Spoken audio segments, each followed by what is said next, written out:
Salut les fous du ballon et bienvenue dans cette nouvelle vidéo qui parlera de football. Aujourd'hui, une vidéo très spéciale pour parler d'un homme très spécial. On va parler de José Mourinho. A-t-il encore un avenir dans un grand club? Voici notre avis, c'est parti. Petit disclaimer avant de commencer cette vidéo. Nous avons malheureusement tourné cette vidéo juste avant la signature de Mourinho du côté de l'AS Rome. Nous avons tout de même décidé de la garder et de la diffuser, car la signature de Mourinho ne contredit en rien les arguments que nous allons énoncer dans cette vidéo. Donc, asseyez-vous et profitez de la vidéo. Ciao!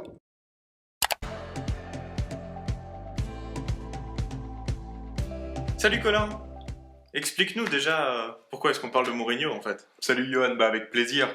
On parle de Mourinho parce qu'il a été licencié récemment par son dernier club, Tottenham. Et déjà, avant qu'il arrive à Tottenham, il y a eu beaucoup de questionnements. Est-ce qu'il va pouvoir rebondir dans un grand club? Est-ce qu'il n'est pas fini? Et aujourd'hui, ces questions, elles persistent. Et d'autant plus parce que son aventure à Tottenham, ça n'a pas été un énorme succès non plus. Donc, cette fois, cette vidéo, elle parle de toi, notre ami Mourinho.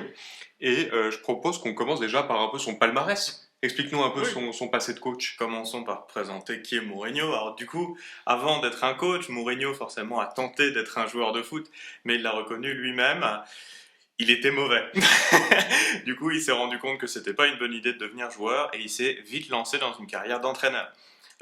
Il a quand même eu énormément de succès. Alors, on va pas présenter tous ses titres, peut-être juste la partie européenne. Alors déjà, son premier coup d'éclat, c'était une victoire en Ligue des Champions en 2003-2004 avec Porto. C'est quand même une belle performance contre Monaco. Ensuite, il a gagné de nouveau la Ligue des Champions, mais avec l'Inter Milan cette fois, c'était la saison 2009-2010. Et ensuite, le dernier titre européen qu'il a eu, c'était plus récemment avec Manchester United en 2016-2017, mais cette fois, c'était pas la Ligue des Champions, c'était la Ligue Europa. Alors ça, c'était pour les performances européennes, mais Mourinho, il faut quand même noter qu'il a gagné dans tous les pays où il est passé. D'ailleurs, son dernier titre national, c'était avec Chelsea. En Angleterre, c'était en 2015. Exactement, c'était même l'année de ce maillot-là, pour la petite anecdote.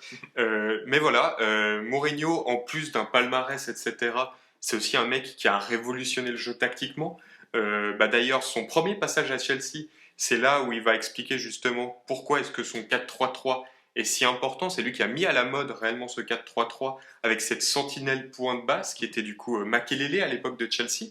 Il expliquait donc que ce fameux 4-3-3 lui permettait de détruire à peu près tous les milieux de terrain de deux joueurs, donc en 4-4-2 souvent, qui était un peu la grande mode tactique de l'époque. Donc ça, c'est déjà le dispositif, mais après, il y a aussi des idéaux très mourinesques, si j'ose utiliser ce terme pas très français.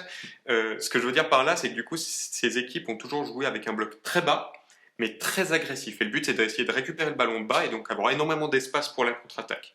Voilà un peu comment toutes ces équipes ont joué pendant toutes ces années, depuis toutes ces années où il est un grand coach quand même, il faut le dire, il a gagné à peu près partout. Mais en plus d'avoir tout ça, il y a l'homme. José Mourinho, c'est The Special One. C'est un mec qui est souvent très détesté, mais qui polarise énormément, parce qu'en fait, c'est vraiment une grande figure emblématique de ce football moderne. Alors pourquoi est-ce qu'il polarise? Premièrement, parce que c'est un mec qui a toujours voulu prendre la pression des médias pour lui, et donc cacher un petit peu ses joueurs.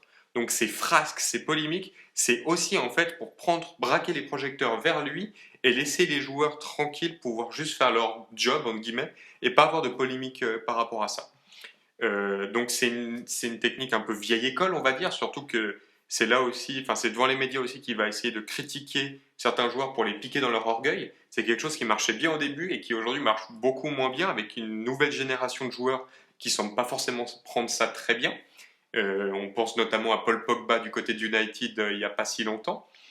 Et en plus, ce système de polémique, c'est devenu une sorte de cercle vicieux chez Mourinho. C'est-à-dire que on lui pardonne beaucoup moins certaines phrases qu'il va dire que si ça avait été un autre joueur, je pense à un autre entraîneur, excuse-moi. Il y a un exemple auquel je pense surtout par rapport à ça, très récent, c'est sa dernière brouille avec Solskjaer, où justement Solskjaer disait « Ah, si Son était mon enfant, je le priverais de repas pour ce qu'il a fait ».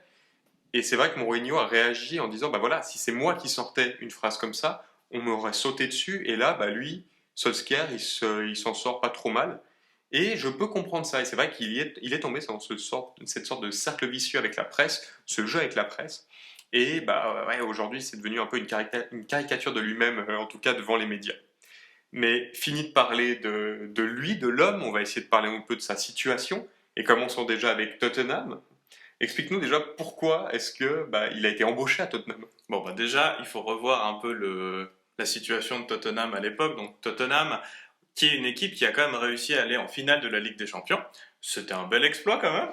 Mais on sentait que voilà, c'était une équipe qui avait de la peine à passer un cap. En gros, ils étaient capables d'aller loin, mais ils n'étaient pas capables de gagner. Et d'ailleurs, ça s'est très bien vu à cette finale de Ligue des Champions, puisqu'ils l'ont perdu. Et à ce moment-là, en fait, le président de Tottenham, Daniel Levy, s'est dit, mais il me faut maintenant un coach qui soit capable justement de concrétiser, qui soit capable justement de faire passer un cap à mon équipe.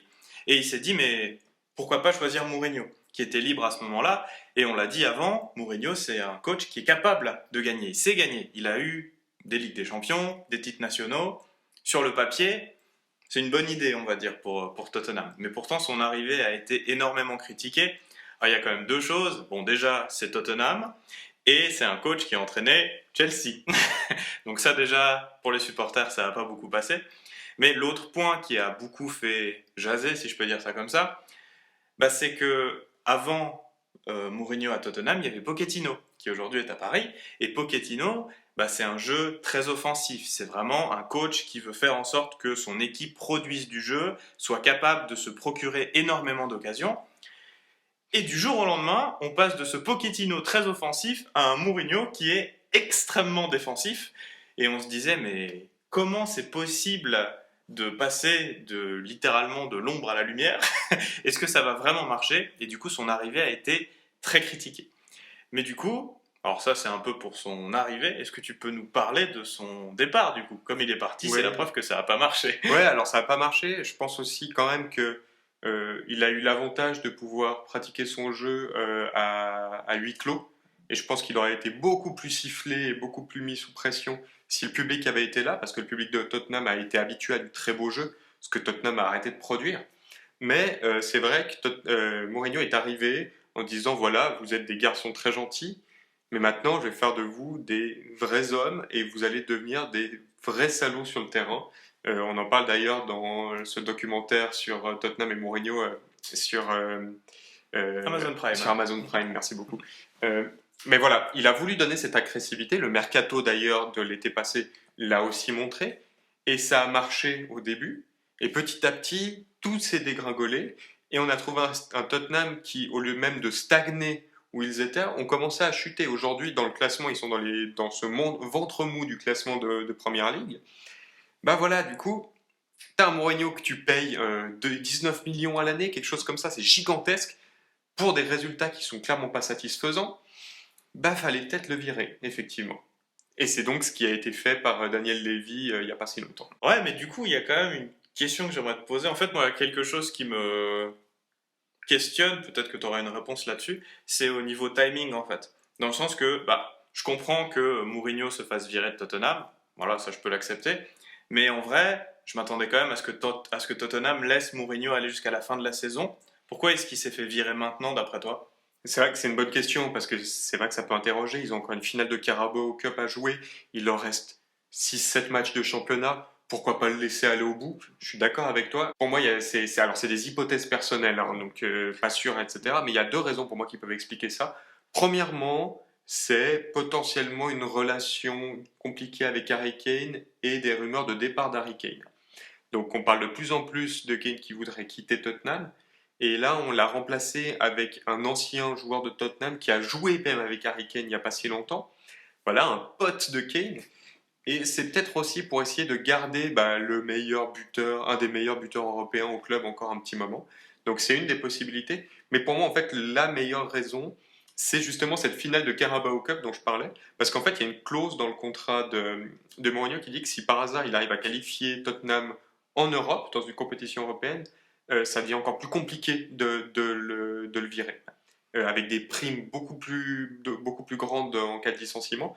Et je pense que c'est ça l'argument prioritaire. C'est pour ça notamment qu'il se fait licencier 1-2 semaines juste avant cette Carabao Cup d'après moi. Mais du coup, c'est à moi de te poser une question.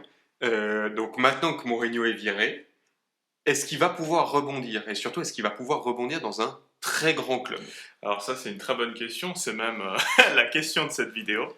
Alors, d'après moi, non. Pour moi, Mourinho ne peut pas rebondir dans un grand club. Et c'est très important de dire dans un grand club. J'explique ça pour deux raisons. La première, tu l'as dit avant, c'est le salaire de Mourinho qui est démentiel, 19 millions d'euros à l'année du côté de Tottenham. Ça fait que, en gros, si tu veux continuer dans un grand club, il faut déjà un club qui soit d'accord de te payer un salaire comme ça. Et là, ça, c'est la première chose. La deuxième, c'est que si tu regardes un petit peu les grands clubs qui sont à la recherche d'un entraîneur, et ben, à bien y réfléchir, je n'en vois qu'un seul. Je vois que le Bayern Munich, avec du coup ce départ de Flick. Mais pour être honnête, j'imagine très très mal Mourinho arriver au Bayern. Donc pour moi, en fait, Mourinho n'a pas sa place dans un grand club aujourd'hui. Oui, je suis d'accord avec toi. Et pour moi, une autre raison, c'est que c'est compliqué de dire aujourd'hui que Mourinho est un grand coach. Ça l'a été, clairement.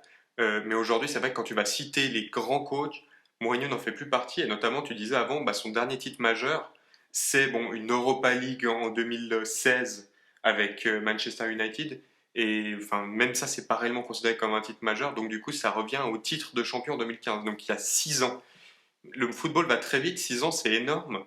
Et donc ouais, donc ça fait qu'aujourd'hui, un grand club va pas vouloir se séparer de son entraîneur pour faire venir Mourinho. Un autre point tout bête, mais je disais avant justement que Mourinho est de la vieille école, et ça se voit quand même dans le sens où son système ne change que très peu.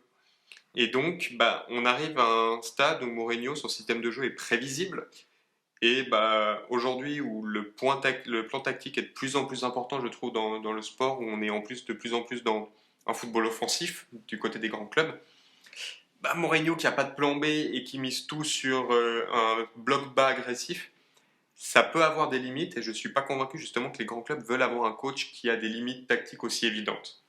Et c'est là que la notion de grand club est importante dans cette question, parce que si tu me demandes si Mourinho a de l'avenir dans un club, on va dire, non Super League, disons ça comme ça, en vrai, je pense que Mourinho, il irait bien. Moi, j'ai vu des rumeurs de Mourinho à Lyon. Alors, on parlait déjà de lui à Lyon avant que finalement ce soit Garcia qui arrive. J'ai aussi vu des rumeurs de Mourinho au Celtic.